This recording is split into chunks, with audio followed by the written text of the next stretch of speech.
विनायका विनाशक विनायका विघ्न विनाशक विनायका विनाशक विनायका गौरी नंदन हे शिवनंदन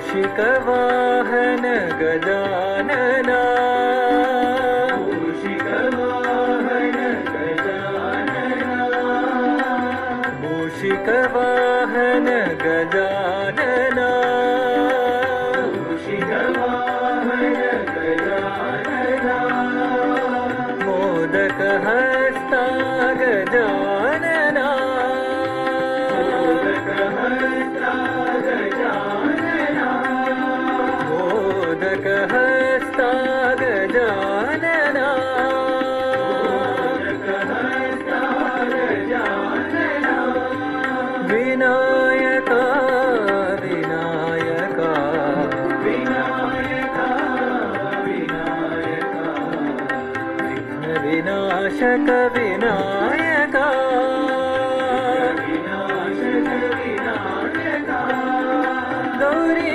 नंदन हे शिवनंदन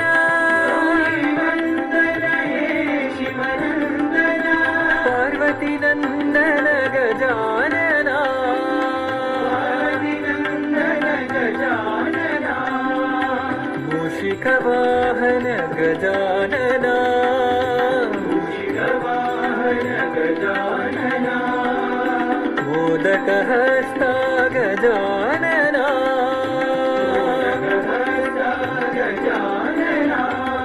मोदक हस्ता गजानना मोदक हस्ता गजानना विनायका विनायका।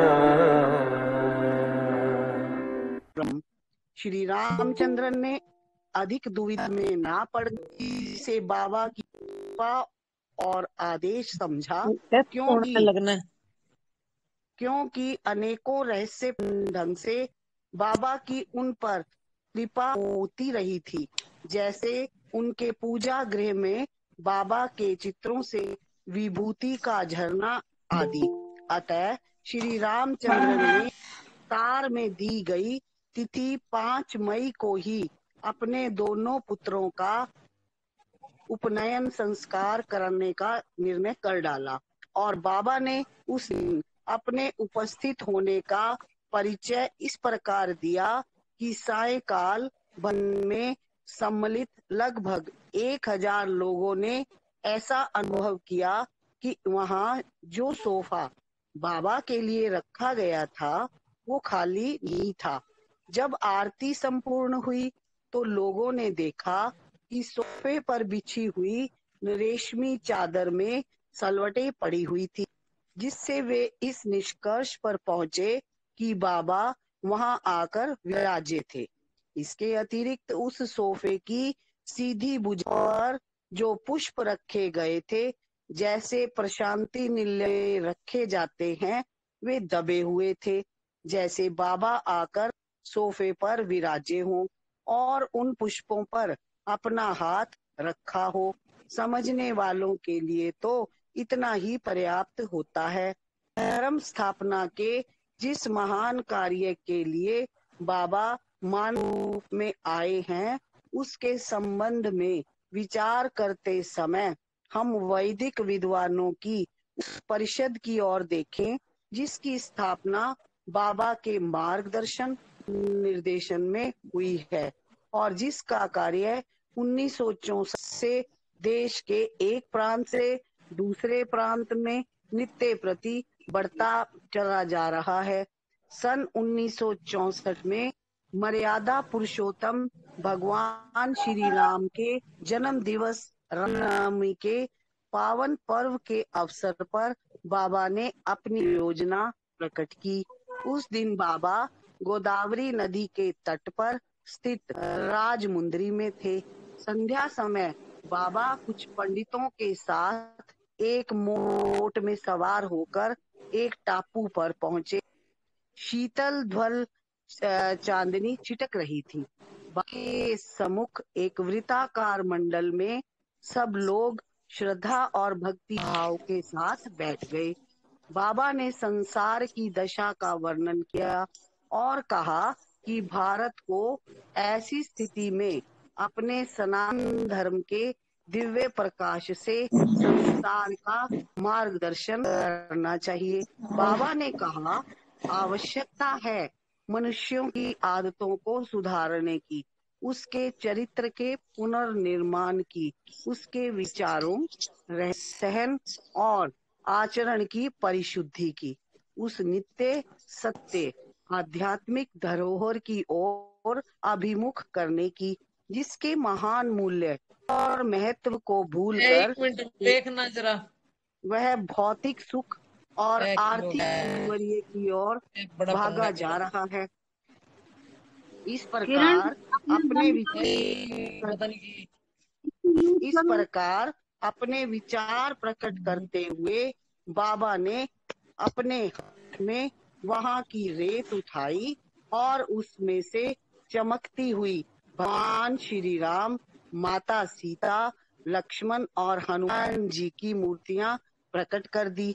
इसके पश्चात उन्होंने नृत्य मुद्रा में भगवान शिव अर्थात नटराज की एक आकर्षक मूर्ति सृजित की, जो सृष्टि के भगवान की इच्छा के अनुरूप उत्पन्न और लय होने का प्रतीक है। उस समय वातावरण बिल्कुल शांत और स्तब्ध था और सब आत्मविभोर और आनंद में निमग्न और मूक थे। फिर बाबा ने घोषणा की, मैंने निर्णय किया है कि वैदिक विद्वानों की एक अखिल भारतीय प्रशांति विद्वान सभा का गठन किया जाएगा और वह सभा समस्त मानव समाज में सबकी आवश्यकता के अनुसार जागृति उत्पन्न करेगी, ताकि मानवता आंतरिक प्रशांति प्राप्त कर सके। उस प्रशांति का निलयम तो सनातन धर्म है, जिसके मान, सिद्धांत और आदर्श भारत के प्राचीन धर्म ग्रंथों और वेद शास्त्रों में सुरक्षित है। जिस समय बाबा ने उक्त घोषणा की, वास्तव में वह एक बहुत ही महत्वपूर्ण ऐतिहासिक क्षण था।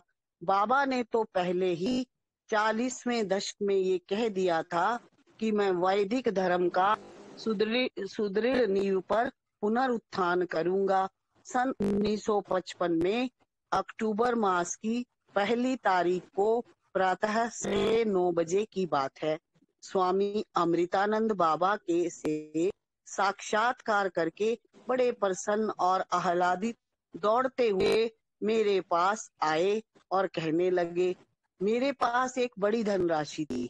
भगवान रमन महर्षि ने मुझे ये धन वैदिक पुनरुद्धार में लगाने में खर्च करने का आदेश दिया था।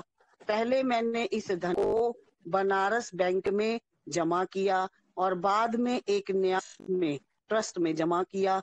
मैंने इसके संबंध में किसी समय मदन मोहन मालवीय, भगवान दास और बाल गंगाधर तिलक से भी परामर्श किया था, किंतु किन्हीं कारणों से मेरी योजना फलीभूत नहीं हुई।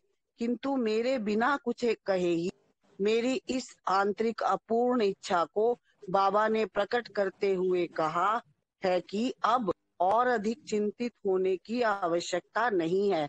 वैदिक पुनरुद्धार का कार्य अब तक नहीं मेरा है। स्वामी अमृतानंद ने अपने बोझ को इस प्रकार बाबा को समर्पित करने के 2 माह के पश्चात पूर्ण शांति के साथ अपनी देह जनवरी 1960 में सोरबोन, फ्रांस से वेलेस्टीन नामक एक संस्कृत विद्वान प्रशांति निलयम पधारे। वे वेद भाष्यों का फ्रांसीसी भाषा में अनुवाद करने भारत आए थे। एक दिन सायंकाल जब वे बाबा से मिले तो उन्होंने बाबा के हाथ अपने हाथ में लेते हुए प्रार्थना की, बाबा इस पवित्र भूमि में वैदिक ज्ञान का तीव्रता साथ अनाश हो रहा है। आप इसका पुनरुद्धरण की कृपा करें, इसको संरक्षण प्रदान करें, इसका पोषण करें। मैं उस समय उनके निकट ही खड़ा था। मुझे लगा जैसे धड़कते हृदय के साथ पूर्व और पश्चिम जगत मूर्त रूप होकर बाबा की ओर आशा भरी दृष्टि से अधीरता के साथ निहार रहे थे, देख रहे थे। बाबा के अतिरिक्त भला कौन वेदों का उद्धार करेगा, और इस हेतु इसलिए वे बाबा से वचन पाने के इच्छुक थे। वेद पूर्व या पश्चिम के लिए नहीं, वह तो सर्वदेशीय और सर्वकालिक है, अर्थात सभी देशों के लिए और सभी समय के लिए हैं। सत्य सनातन है और मानव मात्र के लिए ही हैं। बाबा तो निराशा में डूबती हुई मानवता में नवीन आशा का संचार करने आए हैं, और फिर भला वे हमें निराश कैसे करते। बाबा ने कहा, मैं वेदों के पुनरुत्थान के लिए ही तो आया हूँ। ये कार्य अवश्य होगा, मैं इसे पूरा करूँगा। तुम जहाँ कहीं भी होगे, तुम्हें इसकी प्रति सारा संसार प्रकाशित होगा और आनंद प्राप्त करेगा। अखिल भारत प्रशांति विद्वान महासभा की विधिवत स्थापना सन 1964 ईस्वी के दशहरे के महा उत्सव पर हुई। प्रशांति निलयम में उस समय 100 अध्याय सप्ताह यज्ञ संपन्न हुआ था। 20 अक्टूबर को उसमें भाग लेने के लिए देश के कोने कोने से 200 पंडित एकत्रित हुए थे। उस अवसर पर बाबा ने अपने भाषण में कहा था, भवानी ने शिवाजी के हाथ में हिंदुत्व की रक्षा के लिए खड्ग सौंपा था। आज शिव शक्ति इन विद्वत जनों को साहस का खड्ग प्रदान कर रही है कि जाओ और संसार में धर्म का पुनरुत्थान करो। मेरा विश्वास है कि ये सभा विजय पर विजय प्राप्त करती जाएगी, क्योंकि ये मेरे कार्य का ही अंग है। संसार के सभी देशों में जीवन के महान मूल्यों के प्रति मानव मात्र की आस्था को पुनः स्थापित करने की और मानव के अंतर में छिपे दैवत्व के प्रति विश्वास को उत्पन्न करने की नितांत आवश्यकता है। मैं इसी कार्य के लिए आया हूँ। अपने सीमित ज्ञान और तुच्छ भौतिक उपलब्धियों के अभिमान में अंधी मानवता को विनाश से बचाना है। तप्त और शुष्क संसार जल वृष्टि के लिए पुकार रहा है। ये सभा वेद और शास्त्रों के सागर से शक्ति और शांति प्रदान करने वाला शीतल और अमृतमय जल प्राप्त करके प्रत्येक तृषित की प्यास बुझाएगी। वैदिक रीति रिवाजों और संस्कारों को अंधविश्वास कहकर आलोचना करने वालों को उत्तर देते हुए बाबा ने कहा, वेद और धर्म की जड़ है। यदि जड़ ही क्षतिग्रस्त और क्षीण हो जाएगी तो मूल वृक्ष भी धराशील हो जाएगा। वेद तो हमें अपने माइक म्यूट कर दीजिए आप। वेद तो हमें शाश्वत सुख और शांति प्रदान करते हैं। तो भगवान ने क्या कहा कि वेद तो धर्म की जड़ है, और जड़ को ही अगर नुकसान होगा तो वो कमजोर हो जाएगी, और उस जो जड़ का जो वृक्ष है, जो जड़ वृक्ष की मूल है, वो भी गिर जाएगा। वेद तो हमें शाश्वत सुख और शांति प्रदान करते हैं। बाबा ने कहा, वेद तो हमें बताते हैं कि कैसे सभी कर्म उस परमात्मा की पूजा में परिवर्तित हो सकते हैं और मनुष्य कभी समाप्त ना होने वाली इच्छाओं और व्यक्त ना किए जा सकने वाले शोक और संतापों से मुक्त हो सकता है। बाबा का कथन था, अरे कहाँ चांद और सूरज को व्यग्र हो रहे हो, पहले अपने आप को तो पहचानो, जिससे तुम्हें सच्चा सुख और शांति प्राप्त हो सके। अखिल भारत प्रशांति विद्वान महासभा के उद्घाटन के पश्चात बाबा द्वारा सुझाए गए वैदिक और वेदांतिक विषयों पर कई दिनों तक विद्वानों के भाषण हुए। उन सभाओं में बाबा ने अपने अध्यक्षीय संभाषणों में अखिल भारत प्रशांति विद्वान सभा के उद्देश्यों को सविस्तार स्पष्ट किया। बाबा ने कहा, बाबा का आदर्श वाक्य किसी ना किसी रूप में सबके हृदयों से निकलने वाली वह वैदिक प्रार्थना होना चाहिए, जिसमें असत्य से सत्य की ओर, अंधकार से प्रकाश की ओर और मृत्यु से अमरत्व की ओर बढ़ने के लिए प्रार्थना है। तो माँ सदगमय, तमसो माँ ज्योतिर्गमय, मृत्यु माँ अमृतम गमया। अज्ञान के अंधकार को दूर करो, ग्राम ग्राम और घर घर को सत्य के प्रकाश से आलोकित कर दो। मनुष्य मात्र को आत्मा और आत्म तत्व का बोध कराकर उसमें आत्मविश्वास, श्रद्धा और भक्ति उत्पन्न करो, जिससे वे शोक और दुखों से मुक्त हो जाए।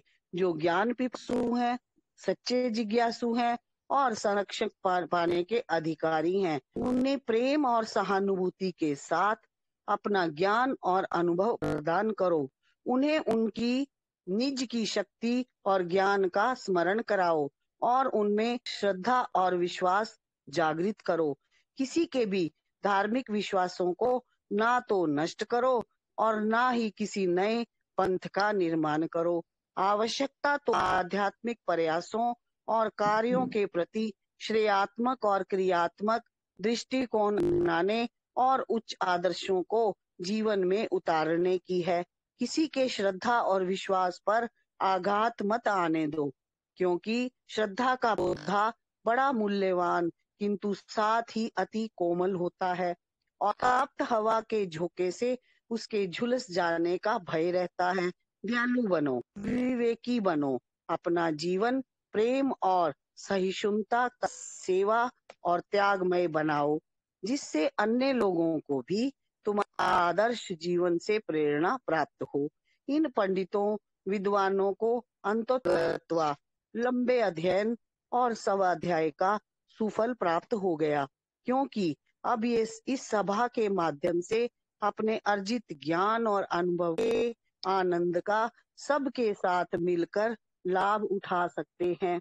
इन्हें अपने कार्य के लिए क्षेत्र दे दिए गए हैं और केंद्रीय समिति कार्यक्रमों और प्रगति की देखभाल करती है।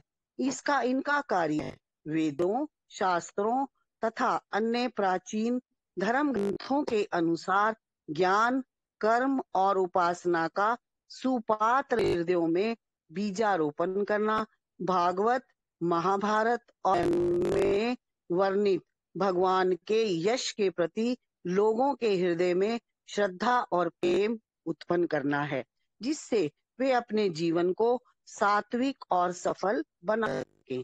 देश के विभिन्न भागों से आए भक्तों को संबोधित करते हुए बाबा ने कहा, ये पंडित और विद्वान तो ज्ञान, कर्म और उपासना का बीजारोपण करेंगे, तो उस बीज को प्रस्फुटित करने के लिए मनन का उर्वरक देना होगा।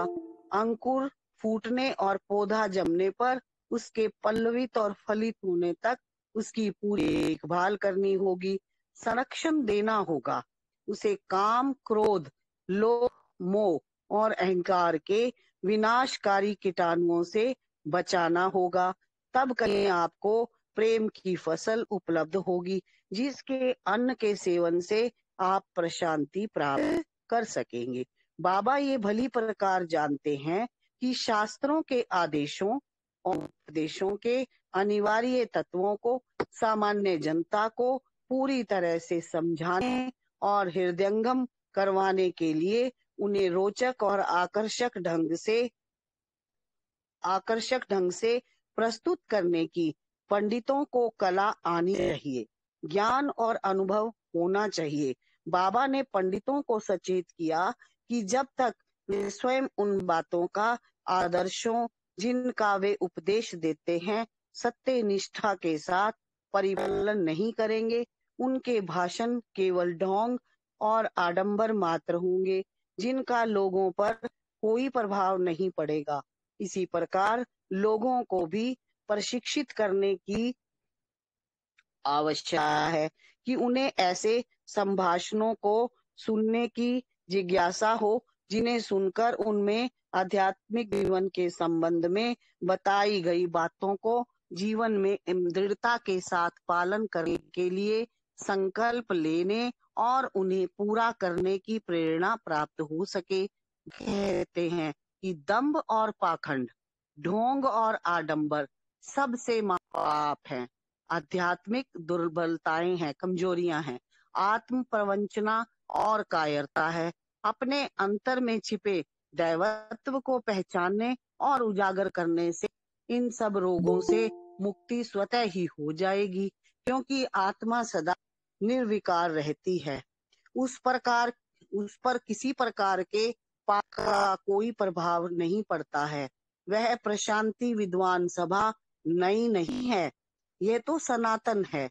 इसने अपने पुराने कार्य को फिर से करना प्रारंभ कर दिया है और ये कार्य है धर्म स्थापना का, जिसे बार बार करना पड़ता है।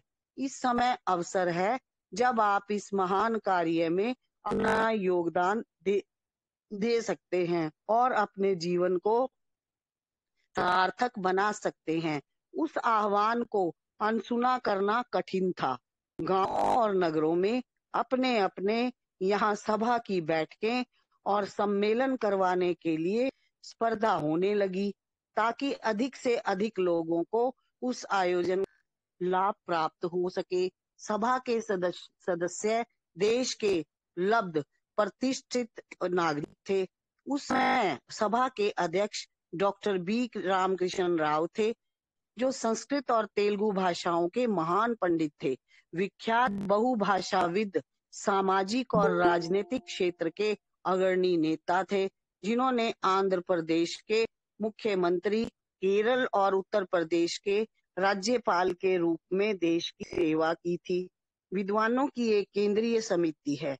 प्रत्येक विद्वान अपनी विद्वता, कार्य रचना, व्याख्यान आदि के लिए विख्यात है और विद्वत समाज में अपनी विशेष सम्मानपूर्ण स्थिति रखता है।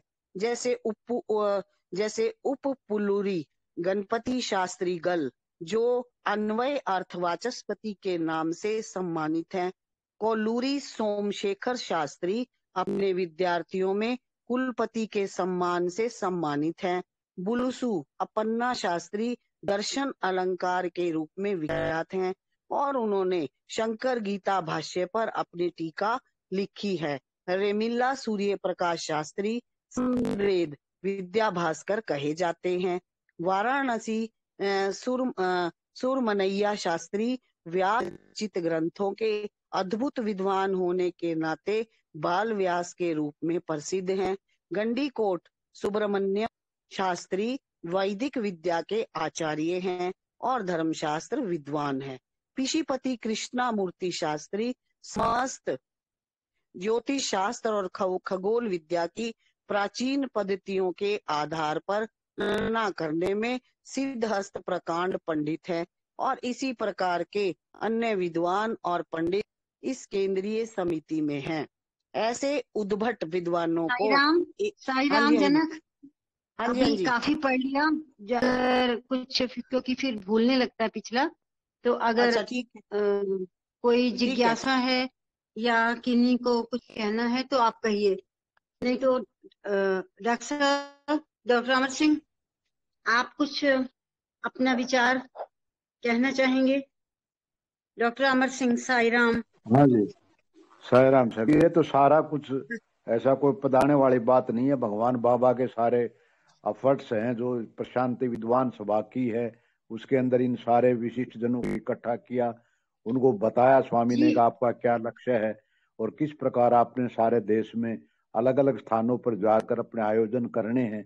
उनके भगवान बाबा ने उनको विषय दिए, किस विषय पर आपने बात करनी है, महाभारत है, गीता है, उनमें किस करेक्टर के ऊपर आपने ज्यादा जोर दिया है, ताकि वो आम जी पब्लिक भी उनके समझ सके, जीवन से शिक्षा प्राप्त कर सके। तो इस प्रकार भगवान बाबा ने उनकी सभा को अच्छी प्रकार से अपने भाषण के द्वारा बताया। और फिर उन्होंने ये बताया भी कौन कौन इसमें विद्वान आए हुए थे, किस किस विषय के महानुभाव थे वे, तो वो सारा का सारा बताया गया इसमें। तो ये भगवान बाबा के उस धर्म संस्थापना की शुरुआत थी जिसके लिए भगवान बाबा अवतरित हुए, और ये सारा कार्य उन्होंने सन 1965 में आरंभ किया। तो ये मैं बताना चाहता था। बाकी स्वामी जी आगे आगे बढ़े किस प्रकार किसने हाँ क्या जी कार्य कर। साय राम। जी जी साईं राम। बाबा स्वामी ने अ, किस प्रकार से, किस क्रम से, किस ढंग से धर्म की स्थापना करने का अपना दिव्य कार्य प्रारंभ किया। अभी डॉक्टर अमर सिंह जी ने स्पष्ट कर दिया कि किस तरह से उन्होंने अपना ये कार्य शुरू किया। और कोई साधारण इंसान ऐसे कार्य को करना कभी सोच भी नहीं सकता और ना उससे हो सकता था। तो क्योंकि स्वामी तो बस दिव्य स्वरूप, दिव्यता की प्रतिमूर्ति, स्वयं परब्रह्म परमात्मा, उनके लिए क्या मुश्किल। उन्होंने सभी विद्वानों को इकट्ठा कर दिया और उनको इस तरीके से उनको दैवी प्रेरणा दी और कैसे धर्म की स्थापना में उन्होंने उनको आगे कार्य करने के लिए प्रेरित किया। और ये जो देखिए, ये जो कार्य चलता है, इसका कहीं ना कहीं से आरंभ होता है। जो इंसिडेंट आया कि कि अमृतानंद जी ने आकर स्वामी से क्या कहा, उन्होंने साक्षात कर करके बड़ी प्रसन्न और आह्लादित और दौड़ते हुए वो मेरे पास आए और कहने लगे, मेरे पास एक बड़ी धनराशि है। भगवान रमण महर्षि ने मुझे ये धन वैदिक पुनरुद्धार में लगाने के आदेश दिए थे। तो पहले तो मैंने इस धन को, ये इंसिडेंट में इसीलिए पढ़ रही हूँ, देखिए कैसे कैसे जब भी इस धरती पर दिव्य स्वरूप भगवान आते हैं तो उनके कैसे कैसे प्रयोजन होते हैं और किस तरह वो एक उद्देश्य को लेकर आते हैं। तो रमण महर्षि भी इसी उद्देश्य के साथ ही थे। तो उन्होंने पहले तो मैंने इस धन को बनारस बैंक में लगाया, किंतु बाद में एक न्यास ट्रस्ट में लगा दिया। मैंने उसके संबंध में किसी समय में मदन मोहन मालवीय, भगवान दास और बाल गंगाधर तिलक से भी परामर्श किया था। तो किन्हीं कारणों से मेरी योजना फलीभूत नहीं हुई, क्योंकि वो उन्होंने बनारस की तरफ रुख किया। बनारस भी वेदा स्टडीज का एक गढ़ सेंटर रहा है। लेकिन और फिर इसके संबंध में मदन मोहन मालवीय जो वाराणसी जो बनारस हिंदू विश्वविद्यालय और उसके साथ ही जो संस्कृत के प्रोत्साहन के लिए वाराणसी संस्कृत विश्वविद्यालय बना, ये आदरणीय मदन मोहन मालवीय ही के प्रयास और उनसे बात की। और भगवान दास और बाल गंगाधर तिलक, हम जानते हैं नाम, हम सबने सुना है बाल गंगाधर तिलक। इन्होंने लोकमान्य बाल गंगाधर तिलक, हम इनका पूरा नाम कहते हैं। और इनकी अभी भी भगवत गीता पर बड़ी सुंदर कमेंट्री मिलती है जो बहुत हृदयग्राही है, अभी भी मिलती है। और एक नाम है, तीसरा नाम है भगवान दास। भगवान दास बड़े विद्वान संस्कृत के और भगवत गीता पर इनकी बड़ी मैं कहूंगी सबके लिए बहुत सरल ग्राह्य इनकी कमेंट्री मिलती है। भगवत गीता पर टीका मिलती है। और वाराणसी विश्वविद्यालय में इनकी चेयर अभी भी है। मैं गई थी एक बार, मैंने खुद देखा। और ये जो भगवत गीता का जो काम किया, वो एक विद्वान थे, मुझे नहीं पता जिन जिन फ्रेंच विद्वान का नाम आया अभी, एनी बिसेंट। तो एनी बिसेंट की चेयर और इनकी वहां पर साथ साथ बनी हुई। तो इन विद्वानों से भी अमृतानंद जी ने बात की। और लेकिन बाद में आप देखिए कि किस तरह से स्वामी से उन्होंने बात की। स्वामी ने कहा चिंतित होने की आवश्यकता नहीं, वैदिक पुनरुद्धार तुम्हारा नहीं मेरा है। और स्वामी अमृतानंद ने अपने बोझ का इस प्रकार से हस्तांतरण कर देने के 2 माह पश्चात उन्होंने शरीर छोड़ दिया, क्योंकि जब वो स्वामी के सानिध्य में आए तो उस समय वो वृद्ध ही और रामकृष्ण रमण महर्षि के शिष्यत्व थे, ये उनकी शिष्य परंपरा में थे, जहां उन्होंने साधना की। तो ऐसी बहुत सी, फिर आ गई 1960 में एक फ्रांसीसी महानुभाव, मुझे नहीं पता, ये इनका नाम नहीं दिया हुआ इन्होंने। और इस तरह से स्वामी ने ये जो अपना मिशन है, जो वेदों का उद्धार, धर्म स्थापना, तो स्वामी ने कहा धर्म स्थापना का कार्य वेदों की सहायता से ही होगा। वेदों में ही वो ज्ञान निहित है जो हमें हमारा मार्ग पथ दर्शन कर सकता है। और यहाँ पर मैंने थोड़ा सा आपसे शेयर करूंगी, स्वामी ने हमें रास्ता कैसे दिया। एक मंत्र वेदों का जो हम रोज बोलते हैं उसको लिया, असतो मां सद्गमय, हम बोल देते हैं लेकिन हम समझ नहीं पाते हम बोल क्या रहे। और उसके बाद मनुष्य मात्र को आत्मा और आत्म तत्व का बोध कराकर आत्मविश्वास, श्रद्धा और भक्ति उत्पन्न करो, स्वामी ने कहा, जिससे वह शोक और दुखों से मुक्त हो जाए। क्योंकि शोक और दुख तो जब तक आत्मानुभव नहीं होता, शरीर के साथ तो ये जुड़े ही रहेंगे और इनकी अनुभूति तो होती ही रहेगी। शोक और दुख में ही इंसान जीवन व्यतीत कर देता है। और जो ज्ञान पिपासु है, जो ज्ञान पाने का इच्छुक है, सच्चे जिज्ञासु हैं और संरक्षण पाने के अधिकारी हैं, उन्हें प्रेम और सहानुभूति के साथ, स्वामी ने उनको समझाया भी, तुम्हें करना क्या है, उन्हें प्रेम और सहानुभूति के साथ अपना ज्ञान और अनुभव प्रदान करो और उन्हें अपनी निज की शक्ति और ज्ञान का स्मरण कराओ कि तुम में भी वही शक्ति है, तुम में भी वही ज्ञान है, बस तुम भूल गए हो, अपने आप को पहचानो। ये कार्य करना है जो जिसमें धर्म की स्थापना होगी।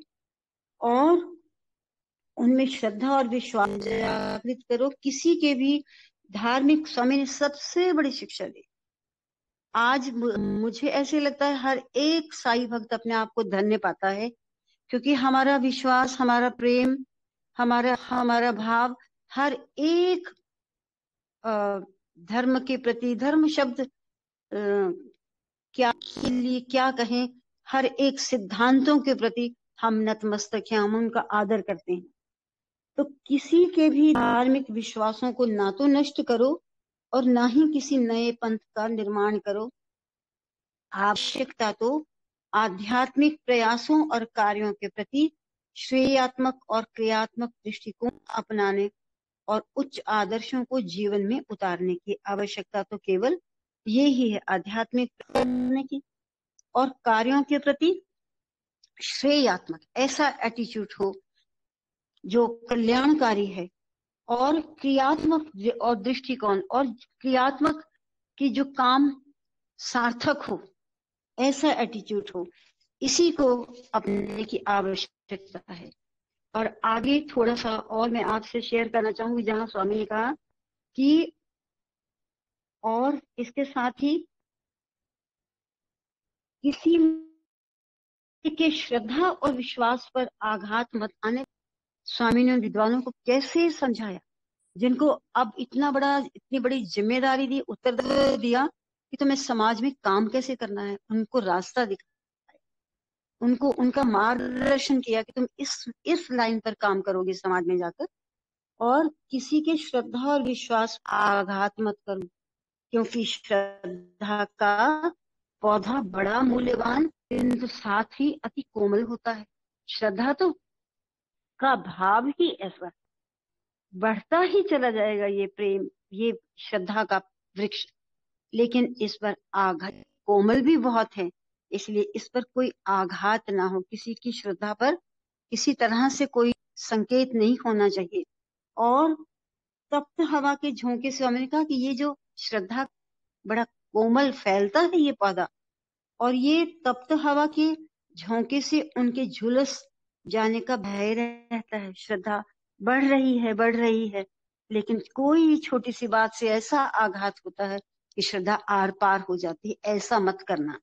दयालु बनो, विवेकी बनो, अपना जीवन प्रेम और सहिष्णुता तथा सेवा और त्याग में बनाओ, जिससे अन्यों को भी अपने आदर्श जीवन से प्रेरणा प्राप्त हो।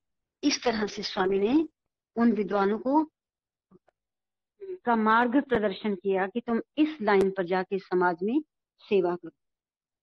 और उसके बाद एक और कहा, कर्म और उपासना का सुपात्र हृदयों में बीजारोपण करना। कर्म और उपासना, उपासना का सुपात्र हृदयों में, जो जो हृदयों में पात्रता है, जिन हृदयों में पात्रता है, जो जो डिजर्विंग हृदय हैं, पता लग जाता है कि किसका लेवल क्या है, तो तुम ऐसे सुपात्र हृदयों में बीजारोपण करना। बीजारोपण करना। और भागवत, महाभारत और रामायण में जिस प्रकार भगवान के यश का वर्णन है, उसके प्रति लोगों के हृदय में श्रद्धा और प्रेम उत्पन्न करना, जिससे कि वे अपने जीवन को सात्विक और सफल बना सके। ऐसे भगवान ने उनका मार्ग प्रदर्शन किया उन विद्वानों का। और आगे फिर थोड़ा सा बहुत सुंदर भगवान ने जो मैसेज दिया, ये पंडित और विद्वत जन तो ज्ञान, कर्म और तीन ही तो रास्ते हैं साधना के, ज्ञान, कर्म और उपासना का बीजारोपण करेंगे। स्पष्ट कर दिया स्वामी ने। पहले उनको उपदेश दिया और फिर एक तरह से डिक्लेरेशन कर दिया कि ये लोग क्या करेंगे, ये पंडित और विद्वत जन तो ज्ञान, कर्म और उपासना का बीजारोपण करेंगे, किंतु उस बीज के प्रस्फुटित करने के लिए मनन का उर्वरक देना होगा। ये ऐसे ही प्रस्फुटित नहीं होंगे। ये कर्म और उपासना का जो बीजारोपण होगा, बीज ही तो पड़ेगा, लेकिन उनको उर्वरक, क्या बोलते हैं, खाद भी तो देनी होगी। तो किंतु उस बीज के प्रस्फुरित करने के लिए मनन का उर्वरक देना होगा। चिंतन करें, मनन करें कि जो रास्ता हमें सुझाया है, जिस रास्ते के लिए हमें प्रेरित किया है, उस पर उनका चिंतन बने कि हाँ, ये बिल्कुल सही, अपनाने योग्य रास्ते हैं। तो मनन का उर्वरक देना होगा, मनन का उर्वरक क्या बोलते, खाद देनी होगी। जब उसमें जल भी, खाद भी उस धरती में अच्छे से हो जाएगी, तो अंकुर फूटने और पौधा जमने पर उसके पल्लवित और फलित होने तक उसकी पूरी देखभाल करनी होगी। ये भी कहा कि उसकी तब तक देखते रहेंगे वो कि जो पौधारोपण किया था पल्लवित हो रहा है, खिल गया है, कि बढ़ रहा है, इत्यादि इत्यादि। फलित होने तक उसकी पूरी देखभाल करनी होगी, उसको संरक्षण देना होगा। एक पौधा से चारों तरफ एक छोटा सा बाड़ उसका प्रोटेक्शन के लिए लगा देते हैं जंगल, ठीक इसी तरह से तुम्हें संरक्षण देना होगा। और उसे काम, क्रोध, लोभ, मोह और अहंकार के विनाशकारी कीटाणुओं से बचना होगा। ये जो विनाशकारी कीटाणु हैं, यही सर्वनाश करते हैं, और इनसे बचना होगा। तब कहीं आपको प्रेम की फसल उपलब्ध होगी, जिसके अन्न के सेवन से आप प्रशांति प्राप्त कर सकेंगे। तब कहीं जाकर इतना बड़ा जो अभी हमने पढ़ा, मनन की खाद देनी होगी, फिर अंकुर फूलेंगे, पौधा थोड़ा बढ़ेगा, और उसके पल्लवित और फलित, ऐसे थोड़े पौधे निकल आए लापरवाही से, वो तो फिर चले जाएंगे, लेकिन फलित होने तक उसकी पूरी देखभाल करनी होगी और उसको संरक्षण देना होगा और काम, क्रोध और अहंकार के विनाशकारी कीटाणुओं से बचना होगा। और फिर स्वामी ने तब कहीं आपको प्रेम की फसल उपलब्ध होगी और जिसके अन्न के से आप प्रशांति प्राप्त कर सकेंगे। उसके फलस्वरूप जो कुछ हृदय में होंगे सुंदर भाव या प्योरिटी, बस उसी से तुम्हें प्रशांति प्राप्त होगी, अन्यथा और कोई रास्ता नहीं है। बस ये थोड़ा सा मैं चाहती थी कि इस पर आप भी अगर बुक्स हैं आप इस अपने तरीके से विचार कीजिए और स्वामी का पूरा मैसेज हमें भी जो साधना में आगे बढ़ने के लिए तो ऐसे ही अपने हृदय को पल्लवित करना है ताकि इसमें जो प्रेम के जो पौधे हैं वो प्रस्फुटित हों और हमें भी क्रांति रूपी अन्न प्राप्त हो। ओम साई राम। अब आप पढ़ लो आगे। साई राम। जनक पढ़ लो आप आगे। साई राम जनक। साई राम जनक जी। साई राम।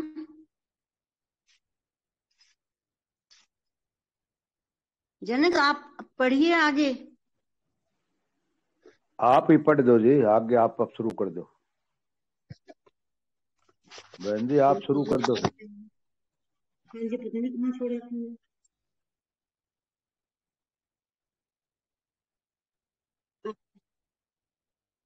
हाँ जी, उसके बाद एक जो ये बड़ा सा पहरा आया, इसमें स्वामी ने से उस दिन बात हुई थी कि वेद और वेदों के 6 अंग, वो 6 अंग इसलिए बाद में जोड़े गए क्योंकि शिक्षा, कल्प, व्याकरण, निरुक्त इत्यादि जो वेदों के 6 अंग हैं, इनकी सहायता से वेद पढ़ने में, वेदों को समझने में बहुत सहायता मिलती है।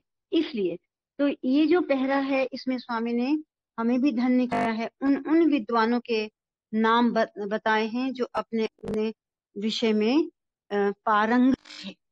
वो ये जो हमारी प्राचीन विद्याएं थी, व्याकरण शास्त्र, शिक्षा, कल्प, निरुक्त, निघंटु, बहुत सारे ये 6 अंग हैं कि जिनको उनके विद्वानों के नाम उस तत्कालीन विद्वान होंगे अपने अपने विषय के, स्वामी के नाम बताए हैं। इसके बाद ऐसे उद्भट विद्वानों को एक ही मंच पर ले आना, सही बात है।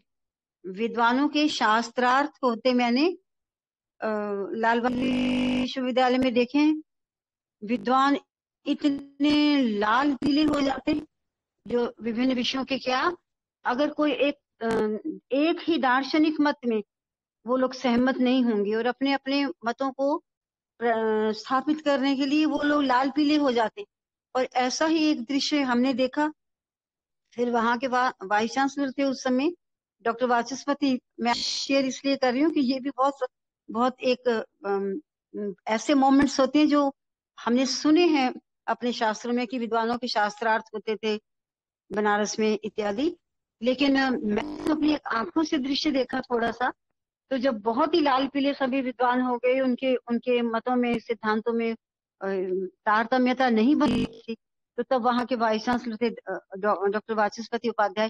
फिर उन्होंने शांत किया किसी तरीके से, और जो हम स्टूडेंट्स थे उनको हमें उन्होंने ये कहा कि देखिए आप इसको बिल्कुल पॉजिटिव समझिए, ये दृश्य कभी देखने को नहीं मिलेंगे दोबारा से। ये वो दृश्य हैं जो जिनसे हमारे सिद्धांतों की स्थापना हुई, हमारे सिद्धांत, हमारे दार्शनिक सिद्धांत दृढ़ हुए हैं। तो आप लोग सब बहुत भाग्यशाली हैं कि आपने ये सब देखा। तो मैंने तो थोड़ा बहुत ऐसे विद्वानों के दृश्य देखे हैं। आप सबको भी हो सकता कभी अवसर मिला हो। तो ऐसे उद्भट विद्वानों को एक मंच पर लाना आसान नहीं था, लेकिन इस स्वामी की असीम प्रपत्ति की, व्याकरण शास्त्र का भी, शिक्षा का भी, कल्प का भी, वो व्याकरण धुरंधर विद्वान होते हैं और बहुत कठोर अपने आप में, अपने अपने विषय में इतने पारंगत होते हैं कि एक दूसरे को वो सहन भी नहीं करेंगे।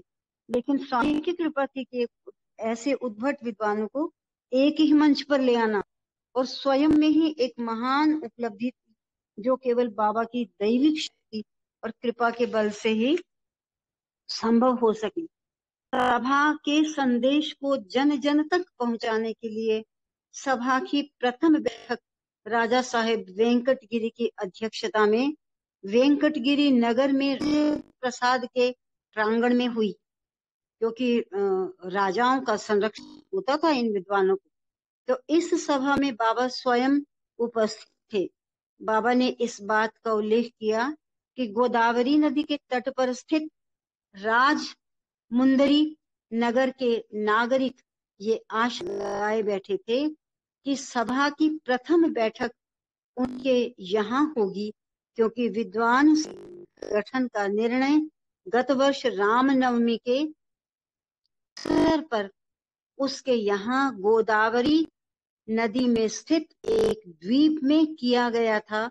लेकिन बाबा ने स्पष्ट किया, ऐसे सारी अच्छी बातों, शुभ वस्तुओं की प्राप्ति वर्तमान समय में किए जा रहे कर्मों का ही फल नहीं होता, बल्कि वे पूर्व कर्मों के संचित फलों के परिणाम स्वरूप भी प्राप्त होती है।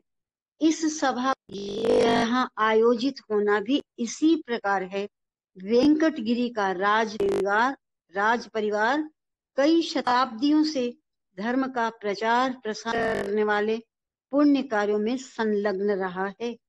तनिक विचार करें कि इस राजवंश की दानशीलता और उदारता के परिणाम कितने नवीन भव्य मंदिरों का निर्माण हुआ है और कितने प्राचीन मंदिरों का जीर्णोद्धार पंडित और विद्वत जन सदा राज दरबार आश्रय और संरक्षण पाते रहे हैं।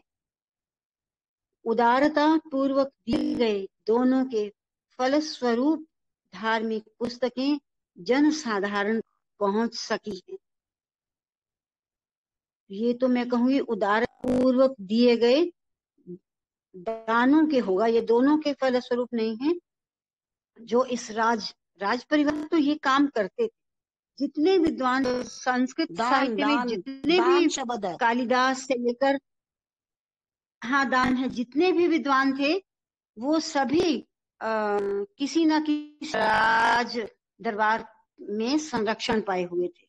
तो उदारता पूर्वक दिए गए दानों के फलस्वरूप धार्मिक पुस्तकें जनसाधारण तक पहुंच सकी हैं। आज भी जब राजनैतिक परिवर्तनों के कारण राज्य और राज परिवारों की स्थिति तथा अधिकारों में बहुत अंतर आ गया है, ये राज परिवार मंदिरों और मठों के संरक्षण के लिए अपनी यथाशक्ति कार्य कर रहा है। शायद इसीलिए मैंने जब 6 मास बाद मद्रास राज्य में प्रशांति विद्वान सभा का उद्घाटन किया तो उसके लिए स्थान मद्रास स्थित वेंकटगिरी प्रसाद राजमहल को ही चुना था। मैसूर राज्य प्रशांति विद्वान सभा का उद्घाटन मैसूर राज्य के वित्त मंत्री श्री वी.डी. जत्ती की अध्यक्षता में दिनांक 13 अप्रैल 1964 को बेंगलोर के निकट व्हाइटफील्ड में हुआ। इस अवसर पर सभा का उद्घाटन करते हुए बाबा ने कहा था, आजकल पंडितों, विद्वानों, राजनीतिक और धार्मिक नेताओं में पारस्परिक संबंध और समय नहीं रहा है।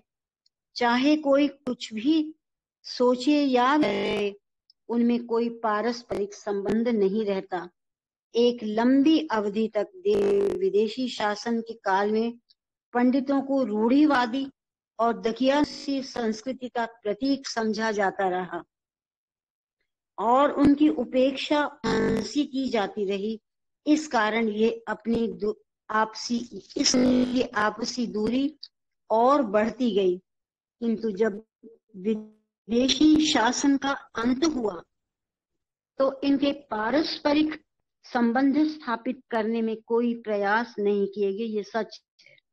और आमोद और विलास के सस्ते साधनों में डूबे लोग गौरव में अतीत की पुकार के प्रति बहरे बन गए और उनके वर्तमान कर्म और उनके विचार उन्हें किस रसातल की ओर ले जा रहे हैं उनकी ओर वे देखे ही नहीं।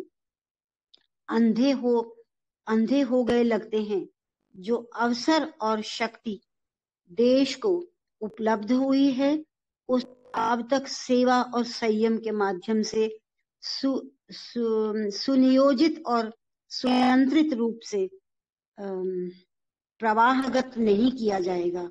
तब तक चाहे पंचवर्षीय योजनाओं के द्वारा देश में बांध खोले जाएं, बिजली घर बन जाएं, नाना प्रकार की भट्टियों और कारखानों का निर्माण हो जाए, नैतिक उत्थान के स्थान पर नैतिक पतन होता चला जाएगा। इसलिए आवश्यकता है कि देश के नैतिक और आध्यात्मिक उत्थान के लिए बहुत सोच विचार के साथ एक योजना बनाने की, जिससे कि देश को विनाश से बचाया जा सके। भगवान ने तो बहुत पहले सचेत कर दिया था, जब कभी भारत आजाद हुआ था। ये उस समय के प्रसंग है। मद्रास राज्य विद्वान महासभा का उद्घाटन करते हुए बाबा ने कहा था कि मनुष्य अपने आप को, अपने इस पिंड तक को तो पूर्ण रूप से समझ नहीं पाया, किंतु महत्वाकांक्षी हो गया। पिंड मतलब अपने शरीर के अपने स्वरूप को क्या है, ये वास्तव में विनाशशील है या अमर है इत्यादि, ये कैसे चल रहा है, शरीर का स्वरूप क्या है, तो किंतु वो समझ नहीं पाया, किंतु महत्वाकांक्षी हो गया है। वह बाह्य ब्रह्मांड विजय प्राप्त करने का और अपने आप को सही रूप में ना समझ पाने और ना ही अपने भीतर सामंजस्य और तादात्म्य स्थापित कर पाने के कारण अनुशासनहीन और उच्छृंखल हुआ, वह महाविलय और बढ़ता चला जा रहा है। उस सभा में बाबा ने घोषणा की कि कोई भी ज्ञान कितना भी चित्ताकर्षक क्यों न, चित्त को आकर्षित करने वाला क्यों ना हो, यदि ईश्वर के अस्तित्व को स्वीकार नहीं करता है तो वह मानवता का पोषक और संरक्षक नहीं हो सकता। बाबा के आशीर्वाद से आंध्र प्रदेश की राजधानी हैदराबाद में सभा की स्थापना हुई। वहां उद्घाटन के अवसर पर सभा की अध्यक्षता की थी आंध्र प्रदेश के तत्कालीन राज्यपाल श्री पोतम तानु पिल्लई ने। राज्य विद्वान महासभा का उद्घाटन बाबा ने दिनांक 7 जून 1965 ईस्वी को बंबई के सन्मुखानंद हाल में किया था। इस सभा के अध्यक्ष हैं श्री पी.के. सामंत, महाराष्ट्र सरकार में कृषि मंत्री और अन्य अतिरिक्त महाराष्ट्र राज्य विधानसभा की अध्यक्ष तथा विधानसभा सदस्य भी विद्वान महासभा के सदस्य हैं। श्री सावंत शिरडी के अनन्य भक्त हैं। शिरडी में बाबा साईं बाबा के अपने पूर्व रूप में दैनिक जीवन बिताया था और भक्तों को सुख और आनंद प्रदान करते हुए, सत्य का मार्ग बताते हुए जन का कल्याण किया था। श्री सावंत शिरडी साई संस्थान ट्रस्ट समिति के सदस्य हैं और किसी समय वे उसके अध्यक्ष भी रह चुके हैं। ये ट्रस्ट शिरडी में साईं बाबा की समाधि के मंदिर की पूर्ण व्यवस्था करता है। जब भी सावंत के शिरडी साईं बाबा के रूप में अवतार लेने की बात सुनी, जब भी तो स्वाभाविक था कि उस बात पर अनायास विश्वास कैसे कर लेते, किंतु अपनी जिज्ञासा के कारण वे एक मित्र के साथ यहाँ आए, जहाँ बाबा मई 1960 में 3 दिन तक ठहरे थे। वहां श्री सावंत भजन में सम्मिलित हुए। उन्होंने फोटो का एक एल्बम देखा जिसमें बाबा की तथा उनके संबंधित गतिविधियों के अनेकों चित्र थे। उन्होंने बाबा के संबंध में 100 गज की एक रील भी देखी जिसमें बाबा की बद्रीनाथ यात्रा तथा प्रशांति निलयम में हुए के दृश्य थे। फिर उन्हें उस कमरे में भी ले जाया गया जहां बाबा 3 दिन तक ठहरे थे। उस कमरे को सदा इस प्रकार तैयार रखा जाता था कि जैसे बाबा अभी वहीं हो और किसी भी क्षण पधार सकते हैं। कमरे में श्री सावंत को बाबा की विभूति दी गई और वहां एक पात्र में प्रशांति निलयम से लाकर जो प्रशांति निलयम से लाकर एक पात्र में रखी गई थी। बस थोड़ा सा टाइम हो गया। विभूति का प्रसाद लेने के लिए श्री सावंत ने जैसे ही मुख खोला, उनके अंदर एक अंतर्द्वंद्व पैदा हो गया कि ये ऊदी कैसे लूं। शिरडी में इसको ऊदी कहा जाता है विभूति को। स्वाभाविक था, शिरडी साईं बाबा के अनन्य भक्त होते हुए भला कैसे ग्रहण कर सकते थे किसी बाबा की विभूति को जो अपने आप को शिरडी साईं बाबा अवतार कहता हो, जब तक कि उसकी पूर्ण रूप से सत्यापन न जाए। न जाने कितने बाबा फिरते हैं, एक से एक मिथ्याचार आडंबरी, एक से एक ढोंग रचते और अपने आप को न जाने क्या घोषित करते और लोगों से सम्मान और धन अर्जित करते हैं। हमें आश्चर्य नहीं होना चाहिए कि साईं बाबा में दृढ़ आस्था और विश्वास रखने वाले श्री सावंत को संदेह उत्पन्न हो गया था। हमें तो उनके प्रति आभारी होना चाहिए, क्योंकि जिस क्षण उनके मन में ये शंका और संदेह का भाव उठा, वे मन ही मन झिझक रहे थे कि डॉक्टर DB गादी उन्हें जो विभूति दे रहे थे उसे स्वीकार करूं या नहीं। इस सत्य को स्थापित करने के लिए कि शिरडी के साईं बाबा और प्रशांति निलयम के साईं बाबा एक ही हैं, अलग अलग नहीं हैं। वहां श्री गाडिया के सिर के ऊपर की ओर दीवार पर लटक रहे बाबा के सीधे हाथ की हथेली से एक तीव्र प्रकाश पुंज प्रस्फुटित हुआ। ओम साई राम। इसके बाद में पढ़ेंगे कैसे सावंत जी के विश्वास को जो डगमगा रहा था, भगवान ने कैसे उसको पुनः सहारा दिया, संबल दिया कि नहीं, मैं ही शिरडी साई हूँ। कल इसका पाठ करेंगे। ओम साई राम। ओम साई राम। समस्त ओम साई राम। समस्त साई राम। समस्त लोकाः सुखिनो भवन्तु। समस्त लोकाः सुखिनो भवन्तु। समस्त लोकाः सुखिनो भवन्तु। ओम शांति शांति शांति। जय बोलो भगवान श्री सत्य साईं बाबा जी की जय।